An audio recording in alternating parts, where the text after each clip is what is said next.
हाय दोस्तों, नमस्कार दोस्तों। जो लोग प्रयागराज कुंभ मेला में आना चाहते हैं और यहाँ आकर के वो रास्तों को लेकर उन्हें कोई प्रॉब्लम ना हो, तो थोड़ा सा वो समय देकर मेरा ये वीडियो देख लें और जो यहाँ पर ब्रिज हैं, मतलब जो पुल बनाए गए हैं और जो रास्ते हैं उनको थोड़ा समझ लेंगे।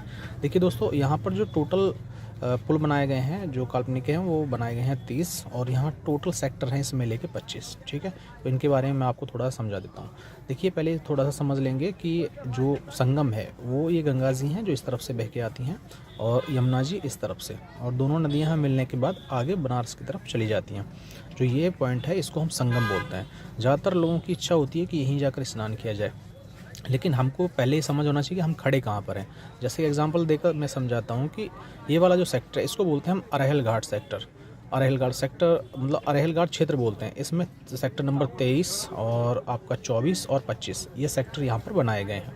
जनरली जो व्यक्ति एमपी से आएगा, राजस्थान वगैरह से आएगा, तो वो इस तरफ से आएगा क्योंकि ज़्यादातर ट्रेन और बस स्टैंड्स इसी तरफ हैं। ठीक, और यहाँ से आने के बाद उनको इन रास्तों से संगम की तरफ पुश किया जाएगा, जो रास्ते बनाए गए हैं। अब वो यहाँ आकर के उसको प्रॉब्लम ये होती है, वो चाहता है कि मुझे संगम जाना है या अक्षयवट जाना है, तो उसको अगर वो सेक्टर 24 में खड़ा है तो उसको जो 28 नंबर पुल है, पीपा पुल, यहाँ से वो इसको क्रॉस करे और ये इसी के किनारे आगे बढ़कर जो आगे पुल बने हुए हैं गंगा पर, एक से या दो से किसी भी जो जाने का पुल है इधर, और वो अक्षयवट की तरफ चला जाए या फिर लेटे हुए हनुमान जी की तरफ, जो मेन संगम एरिया या फिर संगम घाट यहाँ इसको बोला जाता है, जिसको वहाँ जाना है वो पैदल चल के आसानी से पहुँच सकता है।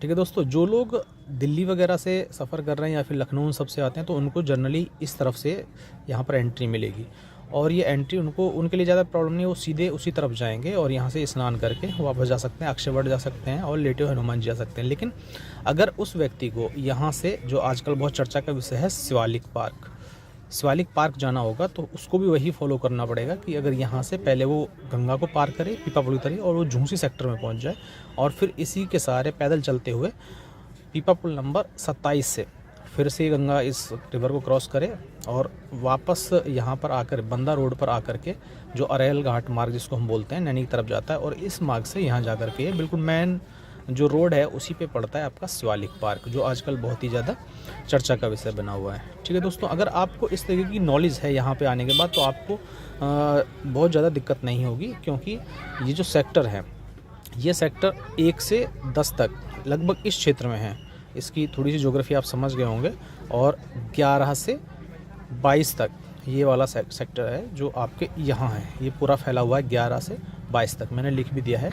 और 23 से जो 23 वाला सेक्टर है वो यमुना जी के बाएं किनारे पर है, मतलब दाहिनी तरफ कह सकते हैं, दाहिने तट पर है। और यहाँ से 23, 24 और 25 ये वाले सेक्टर यमुना जी के किनारे बनाए गए हैं। और यहाँ से अगर इतना नॉलेज हमको होती है तो फिर आसानी, कई बार ये प्रॉब्लम आ रही है, लोग यहाँ खड़े होकर के वो यहाँ जाना चाहते हैं, मतलब कि 10-11 सेक्टर में 10 में जाना चाहते हैं तो उनको यहाँ जाना पड़ेगा, लेकिन पहले उनको कैसे कैसे क्रॉस करना है ये समझने वाली बात है, क्योंकि यहाँ पर जो आपका बैटरी रिक्शा है ये सब नहीं मिल पाते हैं, भीड़ जो पर्व है उस पर नहीं मिल पाते हैं, तो हमको पैदल ही ज़्यादा चलना पड़ता है। अगर हमको पर्टिकुलर पता है कि हमको किस पुल से क्रॉस होकर कहाँ जाना है तो आसानी होती है। आप इस बारे में अगर जो मैप है वो मेरी इस साइट से डाउनलोड भी कर सकते हैं। इस तरीके की और भी जानकारी आपको चाहिए तो आप हमको फॉलो करें, सब्सक्राइब करें। जय हिंद।